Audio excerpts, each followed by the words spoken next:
ನಾನು ಕೆಟ್ಟ ಸಂಪ್ರದಾಯ ಆಗಬಾರ್ದು ಅಂತೇಳಿ ಹೋಗಲಿಲ್ಲ. ನಾನು ನಾಮಿನೇಟ್ ಮಾಡಿದ್ದೆ ಡಿ ಕೆ ಶಿವಕುಮಾರ್ಗೆ ಕ್ಯಾಬಿನೆಟ್ ಮೀಟಿಂಗ್ ಮಾಡಲಿಕ್ಕೆ. ಅವರು ಶೋಕಾಸ್ ನೋಟಿಸ್ ಕೊಟ್ಟಿದ್ರಲ್ಲ, ಅದನ್ನು ಇಟ್ಕೊಂಡು ಚರ್ಚೆ ಮಾಡಿದ್ದಾರೆ. ಸುದೀರ್ಘವಾಗಿ ಚರ್ಚೆ ಮಾಡಿ ಅದು ಕಾನೂನು ಬಾಹಿರ ನೋಟಿಸ್ ಕೊಟ್ಟಿರ್ತಕ್ಕಂಥದ್ದು.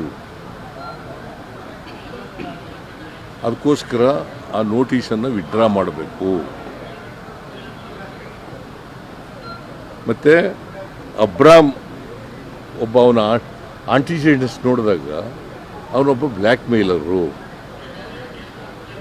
ಅವನ ಕಂಪ್ಲೇಂಟ್ ಮೇಲೆ ನೀವು ಆಕ್ಟ್ ಮಾಡಿರ್ತಕ್ಕಂಥದ್ದು ಕಾನೂನು ಬಾಹಿರವಾಗಿರ್ತಕ್ಕಂಥ ವಿಚಾರ. ಅವನು ಈ ಥರದ್ದು ಅನೇಕ ಜನರಿಗೆ ಇಂಥದೇ ನೋಟಿಸ್ ಕಂಪ್ಲೇಂಟ್ಗಳನ್ನು ಕೊಡ್ತಾ ಇದ್ದಾನೆ. ಅದು ಯಾವುದೇ ಅಫೆನ್ಸನ್ನು ನಾನು ಮಾಡಿಲ್ಲ. ಅದರಿಂದ ನೀವು ಯಾಕಂತಂದರೆ ಅವನು 26ನೇ ತಾರೀಕು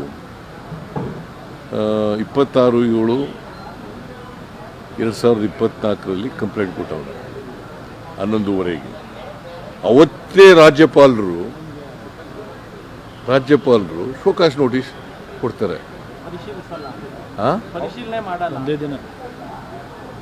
ಒಂದೇ ದಿನದಲ್ಲಿ ಅಷ್ಟೊಂದು ಕಂಪ್ಲೇಂಟನ್ನು, ಲೀಗಲ್ ಮ್ಯಾಟರ್ ಇರ್ತಕ್ಕಂಥದ್ದು, ಎಲೆಕ್ಟೆಡ್ ಗೌರ್ಮೆಂಟ್ನ ಚೀಫ್ ಮಿನಿಸ್ಟ್ರು ನಾನು 136 ಜನ ಆಶೀರ್ವಾದ ಮಾಡಿ ಕಳಿಸಿದ್ದಾರೆ.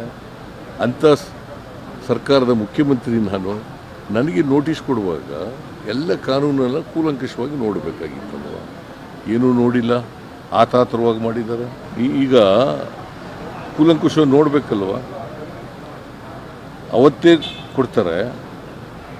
ಆಮೇಲೆ 10 ಗಂಟೆಗೆ ನಮ್ಮ ಅತೀಕಿಗೆ ಫೋನ್ ಮಾಡಿ, ಅವ್ರು ಯಾರೋ ಪ್ರಭುಶಂಕರ್ ಅಂತ ಅವರ special officer, show cause notice ready ಇದೆ ತಗೋಬೇಕು ಅಂತ ಹೇಳ್ತಾರೆ. ಈಗ ರಾತ್ರಿ ಆಗಿಬಿಟ್ಟರೆ ಈಗಾಗಲ್ಲ ಅಂತ ಹೇಳ್ತಾರೆ. ಆಮೇಲೆ ನಾಳೆ 2 ಗಂಟೆಗೆ ಕೊಡ್ತಾರೆ ಶೋಕಾಸ್ ನೋಟಿಸ್. ಅಷ್ಟೊಂದು ಆತುರವಾಗಿ ಕೊಟ್ಟಿದ್ದಾರಲ್ಲ. ದಟ್ ಮೀನ್ಸ್ ಟು ಸೇ ಕೇಂದ್ರ ಸರ್ಕಾರ ರಾಜಭವನವನ್ನು ದುರ್ಬಳಕೆ ಮಾಡ್ಕೊತಾ ಇದೆ. ಎಲೆಕ್ಟೆಡ್ ಗೌರ್ಮೆಂಟನ್ನು ಡಿಸ್ಟೆಬಿಲೈಸ್ ಮಾಡಬೇಕು ಅಂತ ಹೊರಟಿದ್ದಾರೆ.